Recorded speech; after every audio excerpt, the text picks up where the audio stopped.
Let's go blue. Hello and welcome back to another video. It has been a few weeks since I have uploaded or taken any chance basically make a video. Reason being, I haven't had any reason to. I basically only want to do these videos when I feel like they're necessary, but today I do have an exciting one for me, mostly probably. I'm going to be talking a little bit about hydration. As you can tell by the title of this video, I have this box that I basically want to be opening. Like I say, this is all to do with nutrition on race day and training going forward, so it's going to be quite exciting. A very good company, which I will talk a little bit about. But before we get into opening this box and seeing what lovely stuff we have inside it and me going through it all, I've got a training session as per every other day, so let's get into that. Roll the intro and then we'll talk about what today's session entails. It's a good one, so make sure you watch it.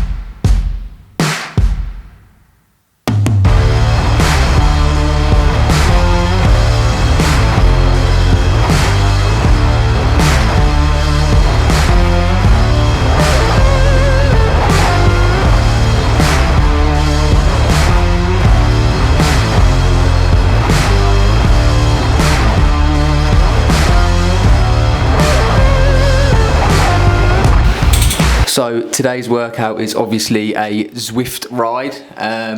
It's actually quite an interesting one. So today, sorry if I look a bit funny, I'm sat in TT position because I'm quite close to the camera and I can't really figure out a quick camera angle, and I've only got like 2 minutes till the ride starts. But basically every Wednesday, T3 Triathlon, the group that I kind of train with, is the guy or the company that Harry Palmer, my coach, works for.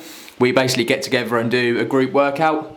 So today's workout is a 10-minute easy spin, 3 minutes build, 2 minutes easy spin, 30 seconds at zone 5, 60 seconds, so this goes into the working set, this bit, so this is 30 seconds at zone 5, 60 seconds at FTP, 2 minutes at sweet spot, and then 60 seconds at FTP, 30 seconds at zone 5, then a 5-minute easy spin, and it's that repeated 4 times, and then a 5-minute easy spin to finish off.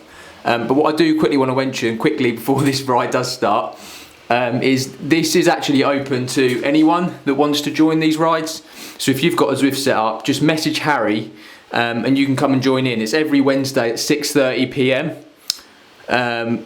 You don't need to follow the session if you don't want to. There is basically, if you're a beginner, I would always be worried about joining these sort of things because I'd be worried that everyone would ride off. This isn't like that. It's super chilled, you go at your own pace, it's set so we all stick together, so you won't end up like miles back, you will all stay with the group.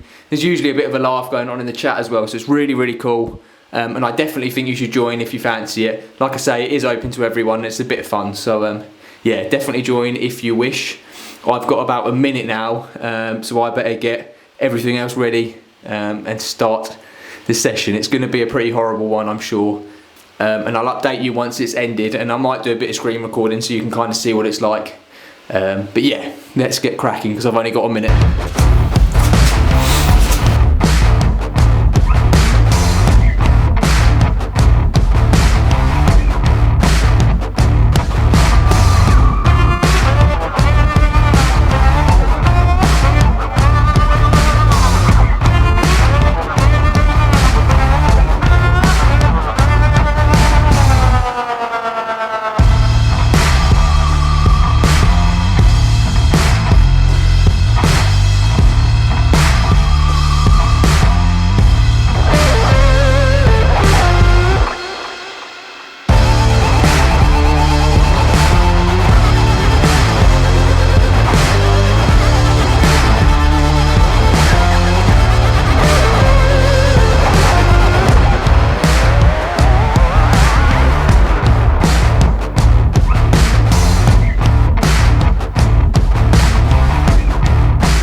Where do I start with this ride? I don't know where to begin, to be honest.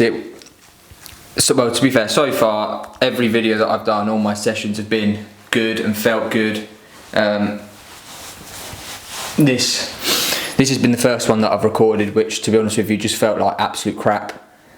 My heart rate was high. My legs, to be honest, my legs felt good. My legs felt fine. Usually it's my legs that go first before I feel like I can't breathe, if that makes sense, before I'm out of breath as such.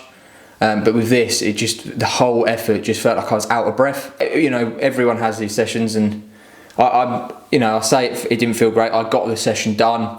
Obviously I was going to struggle with the session, that's why it's there, is to struggle, but didn't feel very good. Let's go back upstairs and let's open that box. That is the end of the session, and as I mentioned in the start of the clip, if you do want to join in on those sessions, shoot Harry a message. His link will be in the description below. You can go to see his channel. He's mentioned it several times, and they are open to everyone, and don't be afraid to join if you want to. So, box hydration, as you can see, the company, you've probably already heard of them and know a lot about them, but the company is called Precision Hydration.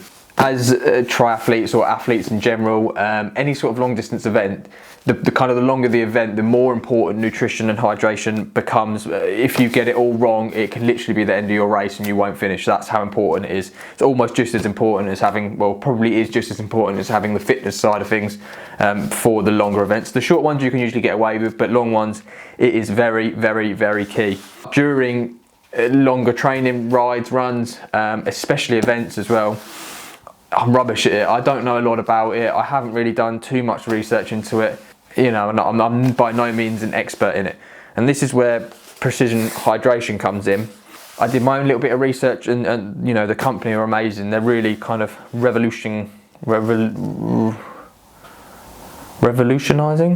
They're becoming like sort of game changers in the hydration world. And I don't actually know any other company that are doing things the way that they're doing things, which is really cool. So if you haven't heard of them, they're basically specialists in hydration. Lots of studies and sort of things around hydration. A lot of people get their hydration wrong by the sounds of things. Obviously I don't know a massive amount about this all, so take what I say with a pinch of salt, but the ultimate goal is to basically find what your sweat rate is and your sort of salt sweat rate is, I suppose. So then you can make sure that you're kind of putting it back in your system whilst you're fueling for your events. Obviously the best way to do that is to go to a lab, get it all done properly, and you get sweat tested and stuff like that, and they can tell you exactly what it is. But obviously, one, that's a huge cost. Two, it's a big inconvenience. If you work full time, you don't have a huge amount of time. You know, if you're not a professional athlete, it's a lot of money and time to invest in you know, that area, although it is important. But Precision Hydration have basically got a way of doing that at home, basically by giving you a free sweat test, and it kind of estimates by answering a few questions. As you can see here, I think it's 10 questions. Go through them, answer them all. At the end, they give you, and this is all free, like on their website, available to anyone. You do it as many times as you want. They give you an estimate of what they think that your salt sort of sweat rate is, and then give you some sort of basic plan as to what you should do going forward to help balance that out for races. I obviously took that, got what they estimated me, and then ordered some products. So today I'm going to be opening this box and basically seeing what's inside it, running you through what I've got, why I've got it. I suppose, let's open it.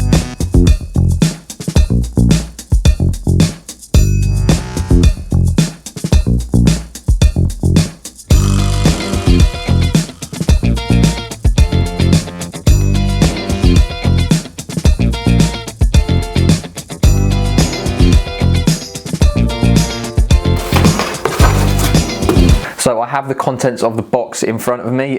Before I go into what exactly I got, I took the sweat test myself, and it came back that I'm a fairly heavy, salty sweater. So I don't actually sweat like a huge amount, but it's quite concentrated with salt. So I need to replace probably more than average of what most people would need to replace in there for salts, basically for sodium content in their when they're exercising. So what did I get? Well, let's start with these bottles. I thought, why not? Who doesn't love extra bottles? And also, if I'm going to be mixing up precision hydration supplements into bottles, probably should be representing them and getting the bottles to go with them. So I got 2 1 litre bottles.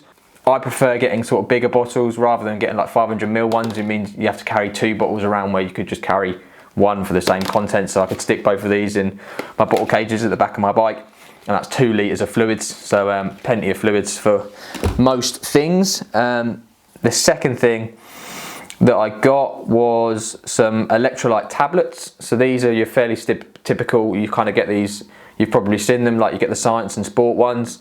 These are just more tailor-made for me. These are low-calorie ones, so obviously if you're trying to train fasted or whatever reason you'd want a low-calorie one, or you're not actually out on a ride, this might be after a ride, before a ride, you want to pre-hydrate, or whatever the reason, these are lower calorie ones. You get 10 of these tablets in a thing, in a box, in a whatever you call it, a packet. And basically I kind of plan on just using these as, like I said, really, is to pre-hydrate, or if I feel like I want some sort of hydration tab, but I don't want to consume too many calories, or it might just be I'm going on an hour-and-a-half steady ride where I want to be a little bit more hydrated. I'm obviously going to sweat a little bit, but I don't want to actually consume any calories, or I don't need to consume any calories. Then I'll just pop one of these in a drink, in a bottle of water, and I'll be good to go. The other thing I got was 2 packets of these. These you get 8 sachets, I believe. I will just quickly open them. Yep, so you get these little sachets. Again, these are 1,000 milligrams of salt. That's what the test came out for me as best to use. These you get 8 in a pack, so I got 2 of these basically. These ones are slightly different. So these, where I said that these are kind of low calorie, these have some carbs in. Carbs, I think, again, take this with a pinch of salt. I don't know too much about what I'm talking about, but as far as I'm aware, these having carbs along with sodium content actually helps you sort of soak it in better, I believe. So these will be more beneficial on actual like race day. This is probably going to be my go-to. So it says each serving size is 65 calories. How many carbs? And that's 16.5 grams of carbs in, so which is a good amount, and it's going to give me a little bit of boost of energy along with helping me stay hydrated. I like that there. Good things come to those who sweat. I like that saying. But yeah, so I'm basically going to be using this going forward. I really do recommend that you go and have a look on there, and it's free. Take a test, see what your results come back at. You might be, surprised. You might have thought, oh, I don't actually sweat a lot, but so I don't actually sweat a lot of salt, because just based on the fact that my volume of actual sweat is low. You could just sweat loads and have a really low volume of salt. You don't know, so you might be taking in too much salts, or whatever the case. It's really important to make sure that you get this right. I'm very excited to test it and see basically what the benefits are, and see how my body's going to respond having proper hydration. Hope you enjoyed today's video. If you have any questions about anything related to triathlon or about nutrition and hydration, probably don't ask me, because I don't know a lot about it, but I can try my best to answer if you wanted to ask in the comments. Again, I have to say thank you. The subscriber count has been growing slowly, which is really, really cool. Likewise with video views and stuff, it's been really, really cool to see, and it shows that clearly you guys are interested in what I'm rambling on about most of the time. So yeah, I hope you enjoyed. Make sure you hit the subscribe button if you enjoyed the content, like the video, comment, as I say, any questions that you have, and I'll do my best to respond, and I will see you in the next video for some more triathlon related content. Peace.